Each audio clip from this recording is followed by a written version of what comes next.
Hello, guys. This is Cyborg, And Bumblebee. and we are here to talk about. Ultimate Wolverine, issue 1 and 2. So, with this one, it was pretty interesting, if I do say so myself. I enjoyed the twist on it. I didn't really like it at first because it was a little weird how they first came out with it and calling him the Winter Soldier. But I really enjoyed it. Like, it was actually pretty good. Like, I love the suit. The suit's pretty cool. Red and black. You can never go wrong with those colors. Those are my signature colors. If you guys want to get me a gift. So the first issue pretty much takes part in there's kind of two separate parts to it. There's the part of us learning his origin, how the Eurasian Republic got a hold of him, and what they did to him to make him said Winter Soldier. Yeah, they pretty much brainwashed him. They found him battered and bruised after a mission that he obviously survived because he's Wolverine and has a healing factor. Yeah. But they picked him up from the aftermath of a mission. And they pretty much put him in a containment cell to hold him until they were able to fix him, so to speak. And they used a telepath. They didn't tell us who or what telepath. They just said that they had a telepath asset that was helping them mold his brain.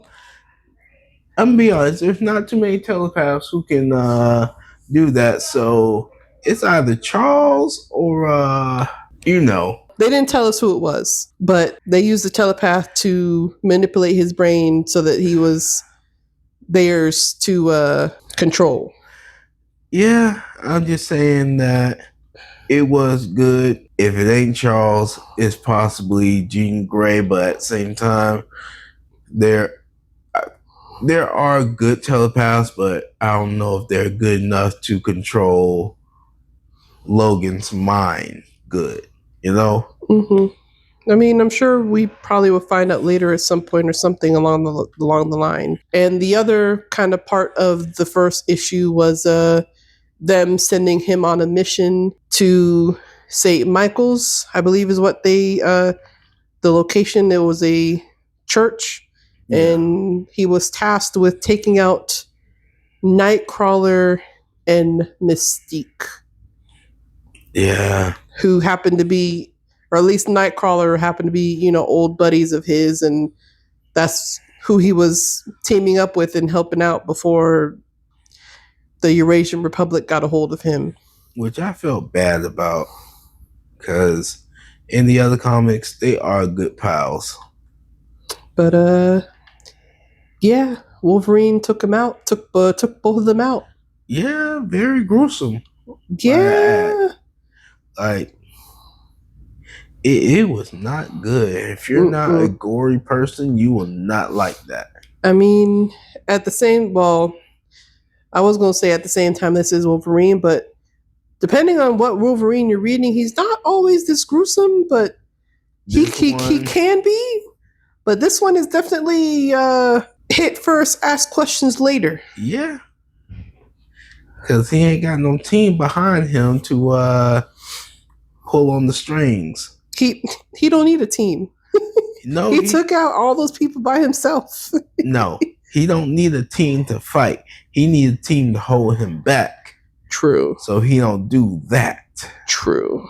But yeah, that's pretty much what happened in the first issue. In the second issue, we see the Maker meet up with someone and kill them because this was in the United States. They were working on the adamantium and enhancing people. So the Maker, I guess, prevented that from happening in the United States, from what I can tell, because he killed the person that was working on an adamantium project and had Logan as one of the people that he was going to look into to take part in said program. Right. I mean, it still technically happened, but just not how they wanted it. Yeah. And then we see Wolverine in the taiga fighting some soldiers at first for a little bit.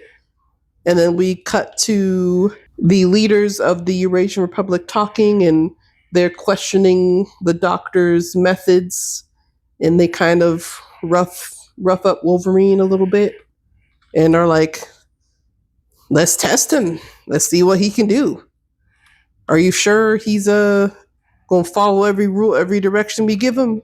They're kind of questioning the doctor. I mean, it's Wolverine. Mm-hmm. Unless you got him mind controlled or you are actual legit friend, he's not gonna listen to you. I mean, she has pretty good control over him for the most part. Yeah, mind control. Yeah, well, true. So they send him on a mission. Right. They are going to take the 10 best troops that they have and put them up against Wolverine. Now, before we go into that, they don't even know that they're going up against Wolverine. Oh no, they specifically tailored the message and the mission briefing to say that it's an unknown target in the middle of the forest. Yeah. Take him out. Do what you can. No prisoners. You find him, you kill him. And the same thing they told to Wolverine.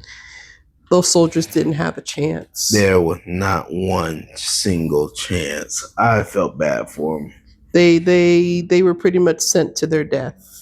Yeah, because they hid cameras all over the forest. Oh yeah, they were watching them too. They were watching this because they wanted to watch Wolverine in action and see how he does. And it was Colossus, wasn't it? Who was a part of that shit mess.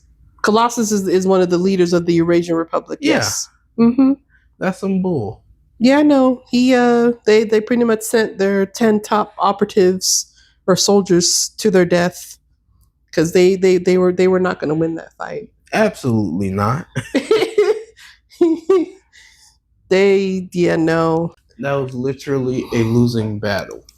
Pretty much.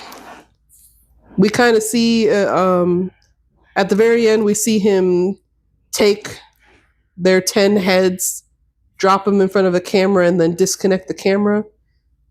I don't know what that means. I don't know if he's out in the wind or he was, this is just him saying that this is the end of the game. Come find me. Either that or, I'm finding you. So, is he in the wind? Is he still under their control, or was he just saying that this is you're done watching? That this is the end of the episode, kind of thing, honest, or for their sake, I really hope not, because if so, they are not going to survive. Yeah, because in that fight with Nightcrawler was just popping in and out. Like, he could barely get a shot. All he had to do was sniff to know where he was, and then. Oh yeah, that was another thing that they were showing with this character. He's able to sniff out his targets, I guess, which is interesting.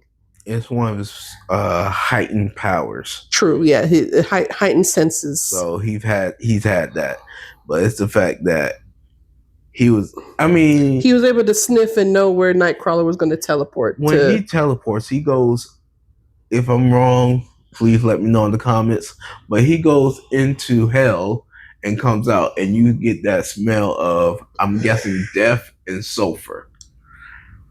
So whatever it was, Wolverine smelled it and was like, okay, he gonna be here. I got him. And got him. But that was just crazy. So yeah, I think he's in the win, but for their sake, I hope he's not, because they're not going to survive. We'll have to wait and see what happens in the next episode. Yeah, that's going to be fun. Or next issue. Either way, that's going to be fun. So you guys support your local comic book store. I can guarantee you will enjoy these first 2 issues because I really enjoyed it. And I don't really read X-Men to Wolverine, but this one I'm going to start, but I want to see where this goes before I just dive in. So take care, be safe, and always do your reading. Bye.